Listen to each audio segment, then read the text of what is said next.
Okay, so have you ever wondered, like, what actually makes people positive?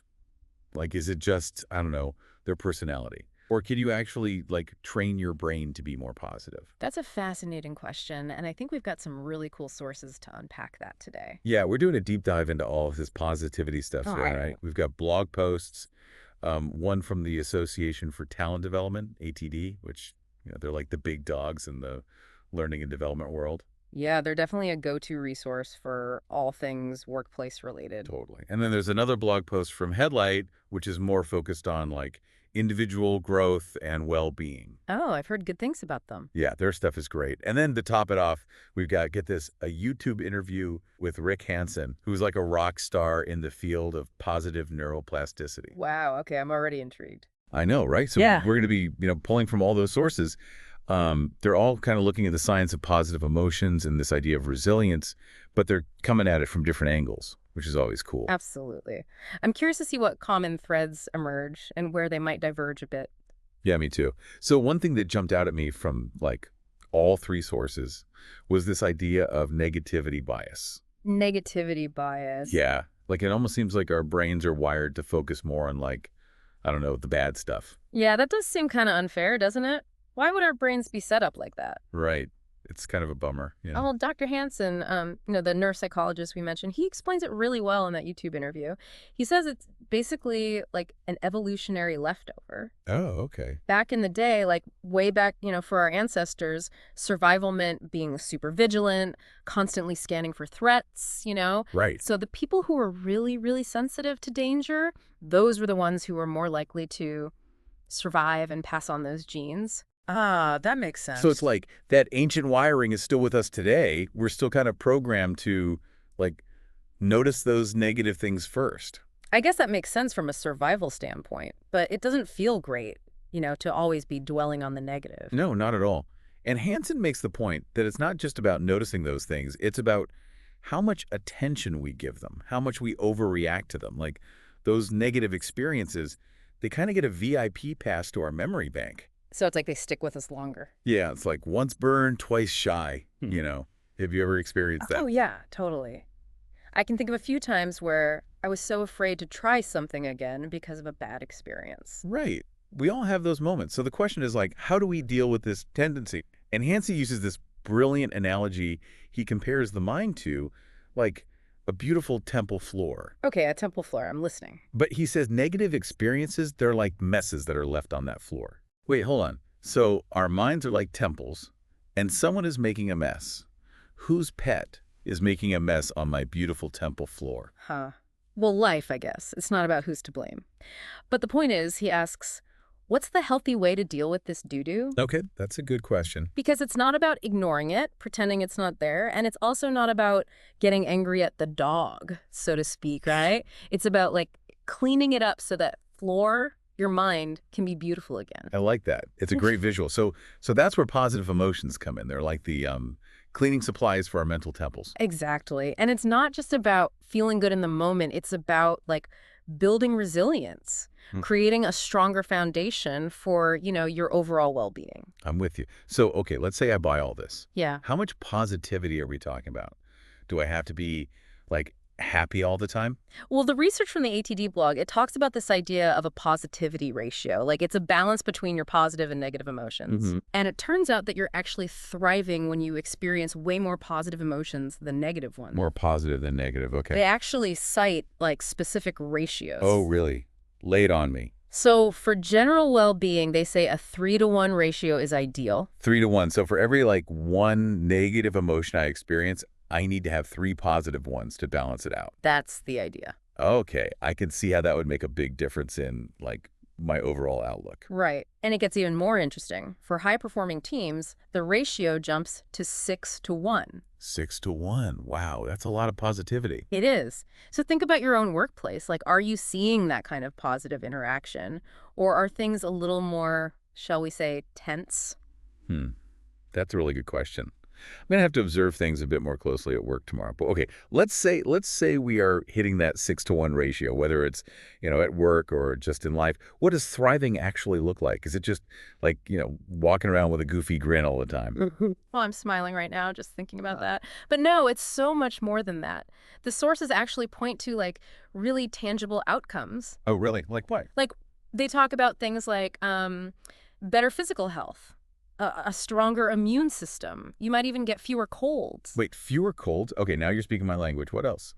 They also talk about better decision making, increased creativity, and stronger relationships. Oh, wow. So this isn't just some fluffy feel-good concept, right? Right. Positivity is like, it's like rocket fuel for success in like all areas of your life. Okay, I'm sold. But here's the thing. I feel like some people are just naturally more positive than others.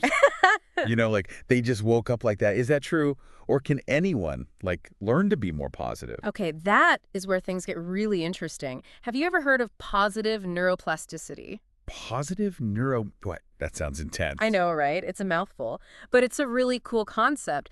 It's basically the idea that, like, our brains aren't fixed. They can actually change based on our experiences. Whoa. Like what we focus on, what we repeat, it actually shapes the physical structure of our brains.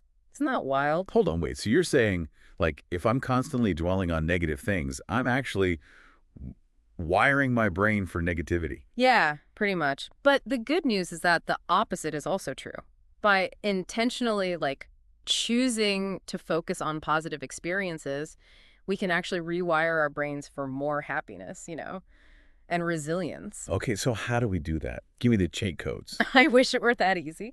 But Dr. Hansen has this great saying, neurons that fire together, wire together. Neurons that fire together, wire together. I like that. So it's basically saying, like, the more experience, the more I savor those positive moments, the stronger those neural pathways become. You got it. It's like I'm building a mental muscle for positivity. Exactly. Think of it like learning a new instrument. Okay. The more you practice, the stronger those neural connections become. Yeah. Same thing with positivity. This is blowing my mind. I had no idea that our brains were so adaptable. So, okay, this isn't just some abstract concept. It's actually happening in specific parts of the brain, right? That's right.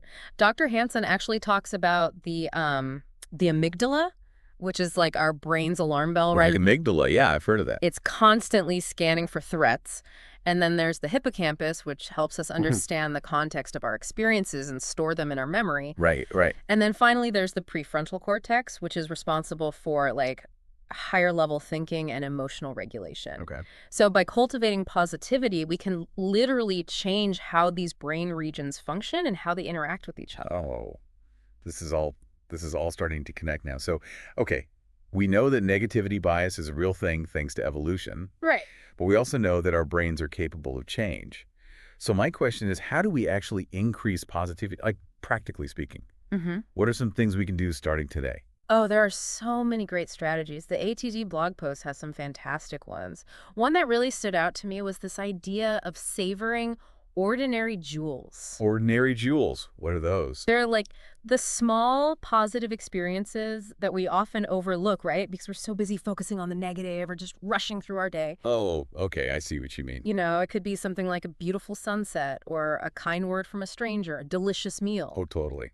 I am so guilty of overlooking those moments. Like, I get so caught up in my to-do list that I forget to appreciate the little things. We all do it. The key is to like become more mindful of these moments, to really like savor them. So it's not just about the event itself. It's about how I experience the event. Yes. Being present, being mindful, and really like soaking in those positive feelings. You got it. And Dr. Hansen actually has like a more structured process for turning those fleeting positive states into lasting traits. He calls it the heal process. Have it, enrich it, absorb it, link it. Okay, we have to dive into that. But first, tell me, what other strategies did you find in the blog posts? Well, one that really resonated with me was from Headlight, and it was all about using your strength. Strengths? Like, how does that fit into all this positivity stuff? Well, think about it. When you're using your strengths, the things you're naturally good at and you enjoy doing, you feel more engaged, Yeah. more competent, more fulfilled. Yeah, that makes sense. It's like you're tapping into like your own unique source of energy and joy. Exactly. And when you feel that way, it naturally boosts your positivity, and then it makes it easier to face challenges. I'm liking this already. Okay, so identify your strengths and then use them more. Got it. What else? Well, gratitude practices came up a lot, like keeping a gratitude journal or writing thank you notes, or just taking a few moments each day to reflect on the things you're grateful for. Yeah, I've heard that gratitude is like a superpower, Mm. but how does it actually work? It shifts your focus away from what you lack and toward what you already have. Oh, It helps you appreciate, like, the good in your life, even amidst challenges. that's so important, especially these days when it feels like the world is like overflowing with bad news. It is. And it's not about denying the negative, you Yeah. know? It's about choosing to focus on the good, even if it's just a small glimmer. Okay, that feels doable. Now, what about acts of kindness? Where do those fit into all of this? Oh, acts of kindness are like, they're positivity multipliers. Really? They have a surprisingly big impact, both on the giver and the receiver. So even small acts of kindness, like, holding the door open for someone or offering a genuine compliment, those can make a difference. Absolutely. They create like a ripple effect of positivity. I'm sensing a theme here. Hmm. It seems like a lot of these strategies are about shifting our focus outward, Yes. like away from our own problems and towards others. You're picking up on something really important. It's about recognizing our interconnectedness. When we focus on helping others, we often find that like our own burdens feel lighter. Oh, wow. That's really inspiring. I think it ties back to what Dr. Hansen was saying about love being the universal medicine, but we'll have to unpack that more in a bit. For now, though, let's dive into that heal process you mentioned. That sounds like a game changer. Oh, it is. Get ready to have your mind blown. Okay, so you ready to heal? Hit me with it. All right, so heal stands for have it, enrich it, absorb it, link it. It's like a recipe for turning those fleeting positive experiences into lasting positive traits, you know? Okay, that sounds pretty amazing. Break it down for you. Like, what does it look like in action? All right, let's say you want to cultivate more confidence. Okay, confidence, yeah. It's not just about thinking positive thoughts, It's about actually creating experiences of confidence. So think about a time when you felt truly confident, like maybe you aced a presentation at work or finally nailed that challenging yoga pose, something like that. Yeah. What did that feel like in your body? Okay. I'm picturing myself giving a presentation, and I remember feeling like calm, grounded, and connected to the audience. There was this like energy flowing through me. It felt good. You're tapping into the felt sense of confidence. That's the have it part of the process. Okay, got it. Have it. Now, the enrich it stage is about staying with that feeling for a few breaths, like really savoring it. Notice the sensations in your body, the emotions that are present. Don't rush through it. So it's not just about the event itself. It's about how I experienced the event, like being present, mindful, and really soaking in those positive feelings. You're getting it. And that brings us to absorb it. Yeah. And this is where you let those positive sensations sink in. Like almost imagine that they're becoming a part of you. Imagine those feelings are being absorbed into your very cells. Wow, I can almost feel that happening just thinking about it. It's like I'm rewiring my brain for confidence. Exactly. And then the final step is link it. This is where you connect that positive experience to other positive memories or qualities you want to cultivate. So maybe you link that feeling of confidence to your sense of competence, your determination, your ability to connect with others, things like that. So it's like I'm building a web of positive experiences, all interconnected and reinforcing each other. That's a great way to put it. And over time, those positive neural networks become stronger and more accessible. You're literally like changing your brain and your experience of the world. Okay, this heal process, it seems so simple, yet so powerful. I'm definitely going to try this. It is. And it doesn't have to be limited to like big life-changing events. Remember those ordinary jewels we talked about? Yeah. The heal process can be used to amplify any positive experience, no matter how small. That's a good reminder. Yeah. So it's like I'm a treasure hunter searching for those little nuggets of joy throughout my day. I love that image. And speaking of strategies, we were talking about some of the ones from the blog posts. And I know we touched on using your strengths and gratitude. Right. Did any other strategies stand out to you? I was really intrigued by what Dr. Hansen was saying about love being the universal medicine. I mean, it sounds kind of cheesy, but I also kind of get it. Can you talk more about that? Yeah, it's a really powerful concept. He was talking about how love addresses like all three of our fundamental needs: Which are? safety, satisfaction, and connection. Okay. So like feeling loved, it makes us feel safe and secure in the world. It brings us joy, contentment, and a sense of belonging. Right. And here's the beautiful thing. Love is just as powerful whether it's flowing in or flowing out. Whoa. So being kind and compassionate toward others, Right. it's just as beneficial as receiving love and support myself. Exactly. It's like a feedback loop of positivity. And it doesn't have to be like grand gestures, you know? Right. Yeah. It can be as simple as a smile, a listening ear, a helping hand. Yeah, those small acts can really brighten someone's day. And I guess there are opportunities for us to take in the good, Yes. to strengthen those neural pathways of compassion and kindness within ourselves. You're getting it. It's about making those conscious choices moment by moment to cultivate positivity and resilience. This is all so helpful. But okay, I have to be honest. Sometimes it feels really hard to be positive. Like when life throws a curveball, I hear ya. a job loss, a health issue, or even, a hurricane like we've seen recently.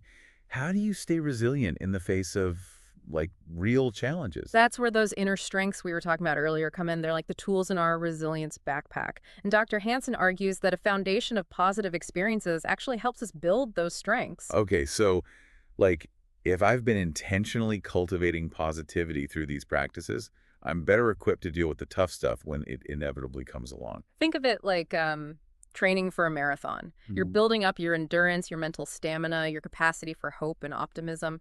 Right. So when you hit those inevitable hills or headwinds, you're prepared. I love that analogy. I'm definitely feeling more motivated to train for my own life marathon now. That's the spirit. And remember, it's not about being perfect or never experiencing setbacks, right? Right. It's about developing the inner resources to navigate life's ups and downs with more grace and resilience. This is all starting to click now. But I got to ask, what about those people who just seem like naturally positive? Hmm. Like, were they just born that way? Or is it something they've cultivated over time? That's a great question. And the answer, like most things, is probably a combination of nature and nurture, right? Okay. Genetics play a role, but so do environment and personal choices. So even if I wasn't like born with a glass half full Yeah. personality, I can still learn to be more positive. Absolutely. Remember, positive neuroplasticity. We're not stuck with the brain we were born with. We can change it through like intentional effort and practice. This is giving me so much hope. It feels like we have more control over our well-being than we realize. I agree. And remember, it's not about becoming some kind of Pollyanna who denies the reality of suffering or challenge. Right. It's about cultivating the inner resources to navigate those experiences with more grace, resilience, and even joy. Well said. Yeah. And, in his book on resilience, Dr. Hansen talks about 12 key inner strengths. Can you tell us a little bit more about those? What are they? He calls them the superhero powers of well-being. Ooh, I like that. They are compassion, mindfulness, learning, grit, gratitude, confidence, calm, motivation, intimacy, courage, aspiration, and generosity. Okay, that's a lot of superhero powers. I know, right? It sounds like a lifetime's worth of work. It does. But we don't have to master them all at once. No, not at all. No. We can start with just one, like what resonates with you most from that list? What feels like a strength you want to develop further? I'm really drawn to compassion, Mhm. both self-compassion and compassion for others. I think the world could use a whole lot more of that right now. I love that. And that's where, Dr. Hansen's advice about taking in the good comes in. He suggests looking for opportunities each day to experience compassion, even in small ways. It could be offering a kind word to a stranger, donating to a cause you care about, or just like noticing the suffering of others without judgment. And then I would use the heal process to really internalize those experiences and make them a part of who I am. Exactly. And over time, that compassion muscle will get stronger. You'll find yourself responding to challenges with more understanding, more patience, more kindness. That's a beautiful thought. Oh. But, I can already hear some of our listeners saying, this all sounds great, but I don't have time for all this mindfulness and healing stuff. Right. I'm too busy just trying to survive. Oh, I hear that. And that's why I love Dr. Hansen's emphasis on like small, consistent steps. He says even a few minutes each day can make a difference. It's about weaving these practices into the fabric of our lives rather than seeing them as something separate or extra. So it's not about adding more to our, already overflowing to-do list. Right. It's about finding those little moments throughout the day to cultivate positivity and resilience. Exactly. It could be as simple as taking a few mindful breaths while you're waiting in line, or savoring that first sip of coffee in the morning, you know? Or anchoring that feeling of joy when you see a loved one after a long day. Yes, it's about being present, being intentional, and choosing to focus on the good, even amidst, like, the chaos. So we can all be positivity ninjas, sneaking in those little moments of joy and resilience throughout our day. That's a great way to put it. And remember what Dr. Hansen said, don't waste the beneficial experiences you're already having. Oh, that's good. I'm writing that down. Yeah. Don't waste the beneficial experiences. So Mhm. it's like we have all these ordinary jewels scattered throughout our day. Yes. We just need to open our eyes and our hearts to them. Beautifully said. And the more we practice noticing and savoring those jewels, the richer and more resilient our lives become. Wow. This has been like seriously eye-opening. Right. I feel like I have like a whole new understanding of how this positivity thing works Yeah, and why it's so important. it is. But I'm sure our listeners are probably thinking, okay, where do I even begin? This seems like a lot. I know, right? It can feel overwhelming, but it doesn't have to be. Remember, Dr. Hansen had that great advice. He said, know what you're trying to grow. Know what you're trying to grow. Yeah. So it's like setting an intention for my inner growth, right? Instead of just Yeah. kind of going with the flow, I need to be really deliberate about what qualities I want to cultivate. Exactly. Do you want more patience, more courage, more gratitude? Get specific. And once you know what you're aiming for, then you can start looking for those ordinary jewels, those everyday experiences that reflect that quality, and then use the heal process to really make them stick. Okay, that makes total sense. It's like I'm creating a treasure map for my own personal growth. I love that. You're the explorer, and these practices are your tools for discovering the hidden treasures within yourself. So cool. Before we wrap up, I wanted to circle back to something you mentioned earlier about love being the universal medicine. Oh, yeah, Dr. Hansen's idea. Yeah. It sounds kind of cheesy, but I also kind of get it. No, it's powerful stuff. It's like he was talking about how love addresses our most fundamental human needs: safety, satisfaction, and connection. Right. So, like, feeling loved makes us feel safe and secure in the world, right? Yeah. It brings us joy, contentment, a sense of belonging. And the amazing thing is, love is just as potent whether it's flowing in or flowing out. Whoa, that's deep. So being kind and compassionate towards others is just as beneficial as receiving love and support myself. Exactly. It's like a positive feedback loop. And it doesn't have to be like grand gestures. Right. A simple smile, a listening ear, a helping hand. These small acts can have a ripple effect, creating more love and connection in the world. And those small acts become opportunities for us to take in the good, Yeah. to strengthen those neural pathways of compassion and kindness within ourselves. It's like we're building a more loving world, one interaction at a time. Beautifully said. And it all comes back to like that power of choice. In every moment, we have the opportunity to choose love, to choose kindness, to choose positivity. And those choices over time shape who we become. It's easy to get caught up in the negativity, especially with everything going on in the world right now. But honestly, this conversation has given me a renewed sense of hope. Me too. There's still so much good out there, and we really do have the power to cultivate that good within ourselves and share it with others. I couldn't agree more. It's a choice we make, each and every day. Yeah. And even when things are tough, even when we stumble, we can always choose to come back to love, to come back to positivity, to come back to those practices that help us grow and thrive. This deep dive has been truly inspiring. I feel like I have like a whole new set of tools for navigating life's challenges, and creating more happiness and resilience, not just for myself, but for those around me. It's been such a joy exploring these sources with you. I hope our listeners are feeling just as energized and empowered as we are. And remember, you can find links to all the sources we talked about today in the show notes, so be sure to check those out. And, go out there, cultivate those ordinary jewels, pack your resilience backpack, and keep shining bright.